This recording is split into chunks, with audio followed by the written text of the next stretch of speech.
Hello students, welcome to হালকেনস্টেইন। So আমাদের আজকের ভিডিওটা মূলত এইচএসসি 26 ব্যাচের জন্য। তোমরা এখন হয়তো অনেক কঠিন একটা সময় পার করছো, হাতে সময় অনেক কম, পড়ালেখা অনেক বেশি। এই অল্প সময়ের মধ্যে এত বড় বড় সিলেবাস কভার করতে হবে। সো আজকের ভিডিওটা হতে যাচ্ছে ম্যানেজমেন্ট সেকেন্ড পেপারের উপর। দেখো, ম্যানেজমেন্ট সেকেন্ড পেপারের কোয়েশ্চেন অ্যানালাইসিস নিয়ে যদি কথা বলি, তোমরা এইচএসসি 26 ব্যাচ ফুল সিলেবাসে পরীক্ষা দিতে যাচ্ছ। সো বিগত জাস্ট 2-3 বছরের কোয়েশ্চেন দেখে গেলে কিন্তু হবে না। 2015 সাল থেকে শুরু করে যাবতীয় কোয়েশ্চেন তোমাকে এখানে অ্যানালাইসিস করতে হবে। সো তোমাদের কাজ একটু কমিয়ে দিচ্ছি। আমরা আজকে এই কোয়েশ্চেন অ্যানালাইসিসের উপর বেস করে মূলত তোমাদেরকে একটা সাজেশন দিতে যাচ্ছি, অধ্যায় ভিত্তিক সাজেশন, যে কোন অধ্যায়টা তোমাদের এখানে পড়া বা কতটুকু গুরুত্ব দিয়ে পড়া উচিত। সো দেখো, এখানে ম্যানেজমেন্ট সেকেন্ড পেপারের ক্ষেত্রে মোট সৃজনশীল থাকবে হচ্ছে 11টা। মোট সৃজনশীল থাকবে 11টা। এই 11টা সৃজনশীল থেকে তোমাকে 7টা সৃজনশীল আনসার করতে হবে। 7টা সৃজনশীলের প্রত্যেকটা হচ্ছে 10 মার্ক করে। টোটাল কত হচ্ছে? 70। আবার এমসিকিউ থাকবে হচ্ছে 70 হচ্ছে কি সিকিউ বা সৃজনশীল, প্লাস 30 হচ্ছে কি এমসিকিউ। তাহলে আমার টোটাল কত হচ্ছে? 100। এখন এই মোটামুটি হচ্ছে প্রশ্নের মানবন্টনটা আমরা কম বেশি সবাই জানি। এখন কথা হচ্ছে ম্যানেজমেন্ট সেকেন্ড পেপারে মোট চ্যাপ্টার আছে কয়টা? মোট চ্যাপ্টার আছে 10টা। এখন 10টা চ্যাপ্টারই কি আমাকে পড়ে যেতে হবে বা 10টা চ্যাপ্টারই কি সমান গুরুত্ব দিয়ে পড়তে হবে? উত্তরটা হচ্ছে না। এখানে কোন কোন চ্যাপ্টারগুলো ইম্পর্টেন্ট জাস্ট একবার লক্ষ্য করো। প্রথম কথা, ব্যবস্থাপনার ধারণা খুবই গুরুত্বপূর্ণ। দ্বিতীয়ত, ব্যবস্থাপনার নীতি। ব্যবস্থাপনার ধারণা জিনিসটা কি? এখানে ব্যবস্থাপনা সম্পর্কিত বা ম্যানেজমেন্টের বেসিক কনসেপ্টগুলো নিয়ে আলোচনা করা হয়েছে। খুব কঠিন কোনো ব্যাপার এখানে না। ব্যবস্থাপনা সম্পর্কে অনেকজন বিভিন্ন ধরনের সংজ্ঞা দিয়েছেন, বা ব্যবস্থাপনার সংজ্ঞা, ব্যবস্থাপনার বৈশিষ্ট্য কি কি, এই সব কিছু নিয়ে এখানে আলোচনা করা হয়েছে। দ্বিতীয় অধ্যায়টাও খুবই ইম্পর্টেন্ট। ব্যবস্থাপনার নীতি, অনেকগুলো নীতি আছে। হেনরি ফিওলের 14টা নীতি আছে, ওইগুলো তো সব থেকে বেশি ইম্পর্টেন্ট।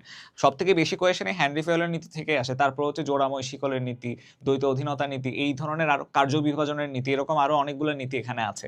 সো এইগুলো আমাকে অবশ্যই ভালোভাবে পড়তে হবে। প্রথম অধ্যায়, দ্বিতীয় অধ্যায় খুবই ইম্পর্টেন্ট।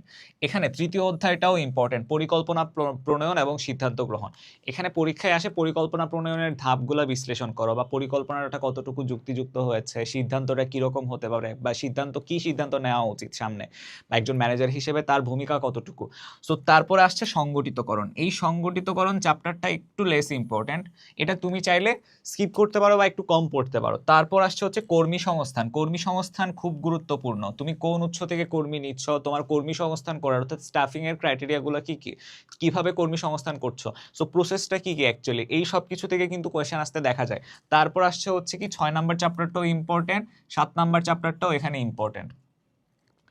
যোগাযোগের কথা যদি বলি, যোগাযোগ পর্যন্ত হচ্ছে আমাদের এখানে টোটাল কয়টা চ্যাপ্টার পাচ্ছি? 1 থেকে শুরু করে 1, 2, 3। আমরা এখানে সংগঠিতকরণটা স্কিপ করতে পারি।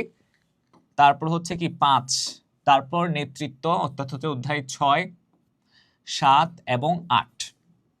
1, 2, 3, 4, 5, 6, 7, এই 7টা চ্যাপ্টার পড়লে আমি অবশ্যই 7টা সিকিউ কমন পাবো। এখানে 7টা চ্যাপ্টার পড়লে আমি 7টা সিকিউ ইজিলি কমন পাবো।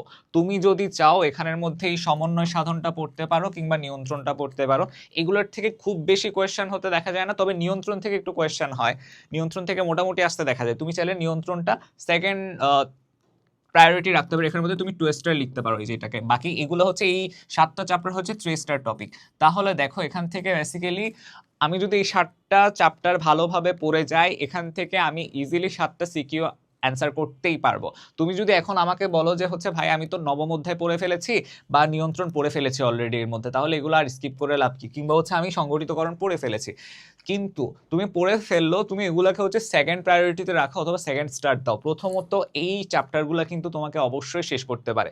এমন হবে যে হচ্ছে তোমার নবম এবং দশম অধ্যায় কিংবা হচ্ছে সংগঠিতকরণ মিলিয়ে এক সেট প্রশ্ন আসলো। ম্যানেজমেন্টে কিন্তু হচ্ছে ব্যবস্থাপনার প্রশ্নপত্রের যে ধারা, সেক্ষেত্রে আমরা দেখতে পাই অনেক সময় 2-3টা চ্যাপ্টার কম্বাইন করেও কিন্তু প্রশ্ন করা হতে পারে। সো সেইটার প্রিপারেশনটাও যেন তোমার মধ্যে থাকে। তবে একটা কথা, আমি একেবারে স্কিপ করতে কিন্তু বলবো না, কারণ তোমাকে ওই চ্যাপ্টারের বেসিকটা দরকার দরকার হইতে হবে, দরকার লাগবে কেন? এমসিকিউ তো 30টা আছে, এমসিকিউতে তো তুমি চাইলে চ্যাপ্টার স্কিপ করতে পারবা না, এমসিকিউতে তোমাকে ডেফিনেটলি আনসার করতে হবে, সেখানে তোমার হাতে আর কোনো অপশন নাই। সিকিউতে তুমি অপশন পাচ্ছ কি, তোমার কাছে 11টা সৃজনশীল আছে, সেখান থেকে তুমি 7টা সৃজনশীল আনসার করছো, কিন্তু এখানে এই এমসিকিউ যে 30টা আছে সেই 30টার মধ্যে কি তুমি কোনোটাই চাইলে স্কিপ করতে পারবা? একটা এমসিকিউ স্কিপ করা মানে হচ্ছে কি 1 নাম্বার শেষ ওইখানে। সো ডেফিনেটলি প্রত্যেকটা চ্যাপ্টারের বেসিক আমার থাকতেই হবে, অবশ্যই বেসিক ক্লিয়ার করার পরে তুমি চাইলে হচ্ছে সৃজনশীলের জন্য চ্যাপ্টারগুলো পড়তে পারো।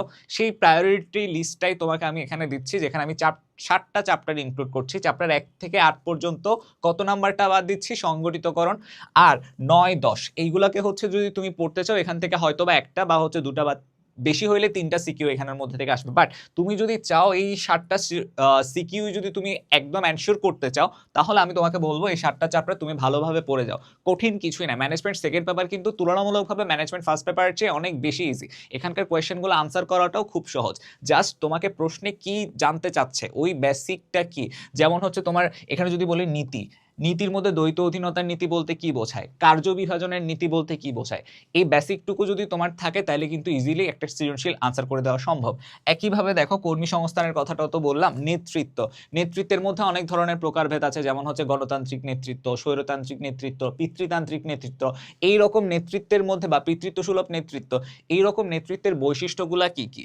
উদ্দীপকে হচ্ছে তোমাকে একটা কেস দিবে, সেই কেসের মধ্যে তোমাকে বলা হবে যে এই মিস্টার এক্স সাহেব তার কর্মীদের সাথে ভালো ব্যবহার করেন, তাদের যাবতীয় কাজের খবরাখবর নেন, তাদের কাছ থেকে হচ্ছে ফিডব্যাক কালেক্ট করেন, তাহলে তারটা কোন ধরনের নেতৃত্ব হবে?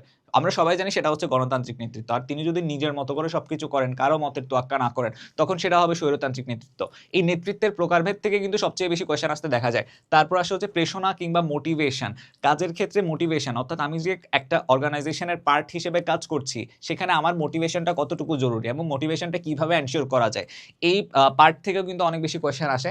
তারপর আসছে হচ্ছে যোগাযোগটা কি একটা প্রতিষ্ঠানের মধ্যে অনেকগুলো লেয়ার থাকে, উচ্চস্তর টপ লেভেল ম্যানেজমেন্ট, তারপর হচ্ছে মিডল লেভেল ম্যানেজমেন্ট এবং বটম লেভেল ম্যানেজমেন্ট। টপ লেভেলে কারা থাকে? যারা সিইও বা হচ্ছে তোমার বোর্ড অফ ডিরেক্টর। যারা মিড লেভেলে কারা থাকে? যারা হচ্ছে তোমার মিড লেভেলের মধ্যে হচ্ছে যারা বিভিন্ন ডিপার্টমেন্টের হেড, যেমন হচ্ছে ফাইন্যান্স ডিপার্টমেন্টের হেড, কর্পোরেট ডিপার্টমেন্টের হেড, এইরকম ডিপার্টমেন্ট বা হচ্ছে বিভাগীয় প্রধানরা হচ্ছে ওই লেভেলে থাকে। আর একদম লোয়ার লেভেলে কারা থাকে? সুপারভাইজার, তারপর হচ্ছে তোমার ওই নর্মাল যারা হচ্ছে ওয়ার্কার্স আছে, তাদেরকে হচ্ছে আমরা ওয়ার্কার্স থেকে হচ্ছে ওটারও নিচের লেভেলে যদি রাখি, সুপারভাইজার বা হচ্ছে তোমার টিম ম্যানেজার যদি যারা আছে তাদেরকে যদি আমরা বটম লেভেলে রাখি। সো এখানে তাদের মধ্যে একটা কমিউনিকেশন খুব ইম্পর্টেন্ট। যদি আমার টপ লেভেলের যে ডিসিশনটা ওইটাকে যদি আমি এক্সিকিউট করতে চাই, তাহলে সবার মধ্যে যদি সেই যোগাযোগটা না থাকে, তাহলে ব্যাপারটা কিন্তু সুন্দরভাবে সংগঠিত হয় না। এখন কথা হচ্ছে যোগাযোগ আবার অনেক ধরনের হতে পারে, উলম্ব যোগাযোগ আছে, আড়াআড়ি যোগাযোগ আছে, তারপর হচ্ছে এই অর্গানাইজেশনের উপর বেস করে এই যোগাযোগ বা কমিউনিকেশনের প্রসেসটা ডিফার করে বা ভিন্ন হয়। সো এই সমস্ত বেসিক যদি তোমার থাকে, মোটামুটি সৃজনশীলে আটকানোর কোনো কথাই কিন্তু এখানে না। আমাদের আজকের গাইডলাইন ভিডিও অনুযায়ী যদি তুমি তোমার প্রিপারেশনটা আরেকটু বুস্ট আপ করো, ডেফিনেটলি তোমার প্রিপারেশন 100/100 হবে। এবং সো আমি একটা কথাই বলবো, সেটা হচ্ছে ঘাবড়াবার কিছু নেই। ম্যানেজমেন্ট সেকেন্ড পেপার ফার্স্ট পেপারের থেকেও একটা ইজি আমি বলবো যে টপিক, বা এই ক্ষেত্রে তোমার স্কিপ করার চান্স বা তুমি যদি চাও ভালো করার চান্স কিন্তু অনেক বেশি। স্কিপ করবা কিসের ক্ষেত্রে? সিকিউর ক্ষেত্রে। এমসিকিউর ক্ষেত্রে অবশ্যই তোমাকে বেসিকটা এনশিওর করতে হবে। সো আশা করি তোমাদের প্রিপারেশনটা অনেক ভালো হবে আজকের ভিডিওটা দেখার পর। সো সবার জন্য শুভকামনা। টাটা।